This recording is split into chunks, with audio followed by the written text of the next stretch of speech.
Hello from me, Lazar Hristov. This was my first book on creating a website from scratch. So it's the second one practically, because I wrote the first edition in 2021, but let's say I published it so officially in 2024, and we've already finished all the chapters with it.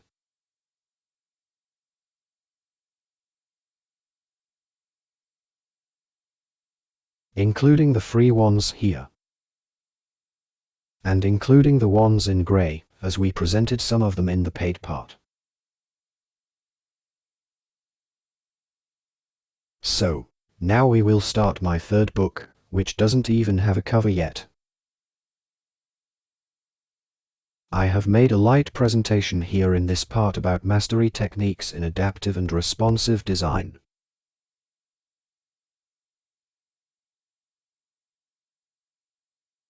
Now I'll open it up to you, which is ready for it. We'll start, although it's not all ready, unfortunately, but we'll start with the preface.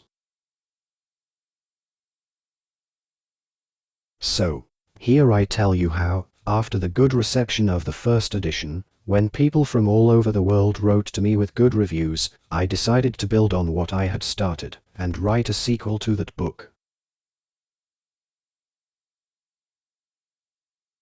It covers important parts of the latest trends, but only the good and sensible ones, that is, the ones that practically work.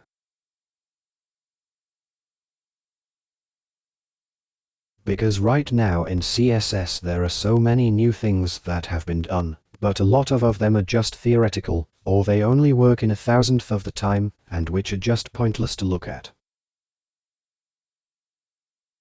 That's why I'm here refactoring and only doing those things that are useful.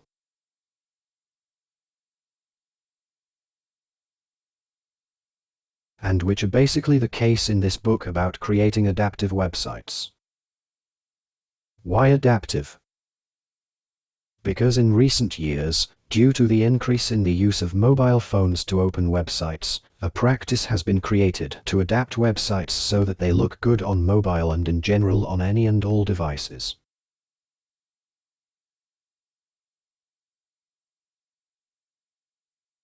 I personally don't like this practice and trend, because from a design perspective it leads to its minimization.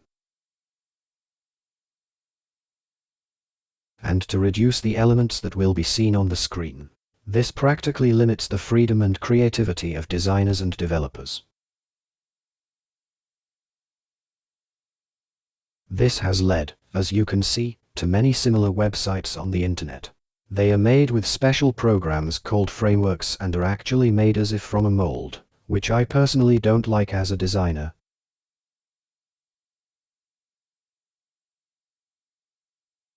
But unfortunately, at the moment, there is no way to ignore this at all, because some of the internet search engines even refuse to index our sites if they are not adaptive.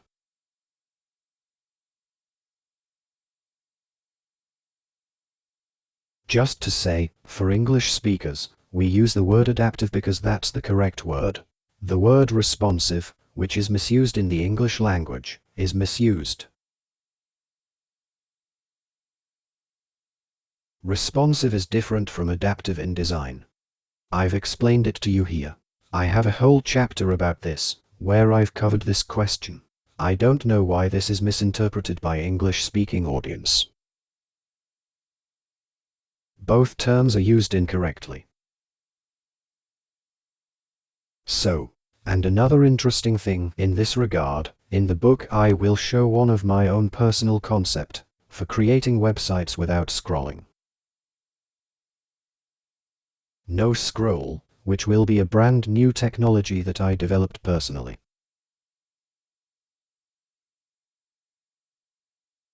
It's like a dashboard. That is, you open the site and there is no need to scroll left, right, or up, down, or 10 screens down, like in modern sites. And here everything will be in front of you, like in a command center. This of course will only be on the home page of such a site, like that. And the main part of the book will be how to transform our educational website into responsive, using modern methods in CSS. So, for this purpose, we're going to take a look again, in great detail at adaptive and responsive design, and learn how to use them in practice.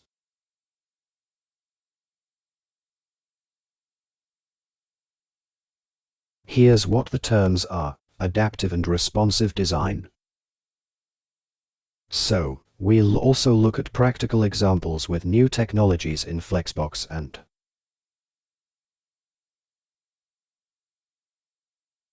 grid layout modules. I haven't come across much on these topics in Bulgarian, so I decided to try to create something new. I assume it will work in English too. How successful it will be and how successful I have been, time will tell. This is in January 2026. We'll start a little bit from the first chapter, so you can still see the style of the book.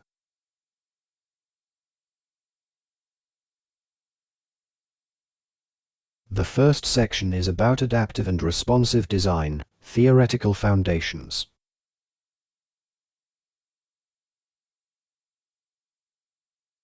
So, a preface with an appendix.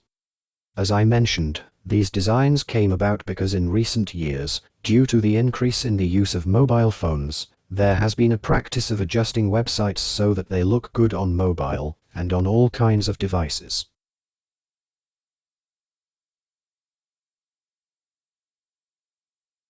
Also, in recent years, new devices, tablets, smartphones of different sizes and resolutions have begun to appear.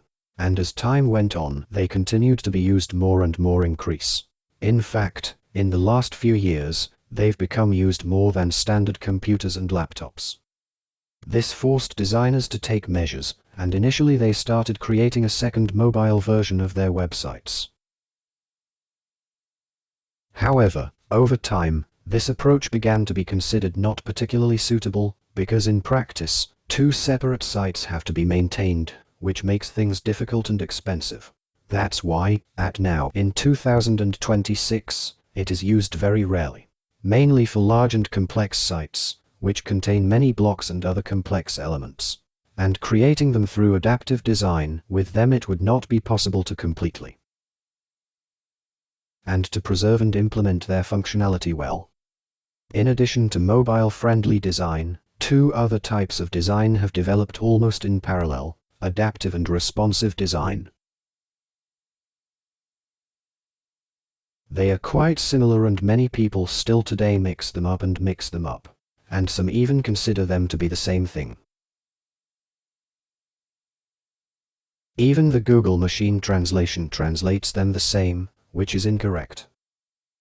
There was this article on the internet that I wanted to read, Adaptive versus Responsive Design, and Google Translator translated it as adaptive versus adaptive. Can you imagine? So it didn't make any sense. Now, so remember, the terms adaptive design and responsive design are different things. These are two different approaches that are both similar and different. We'll examine them together so that you can understand the difference. But keep in mind that this is not an exact science. So, that's all we'll get to in this lesson.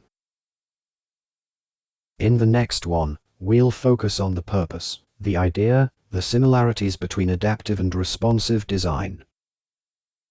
You will also understand the differences between them. That's all from me for this lesson. Best regards.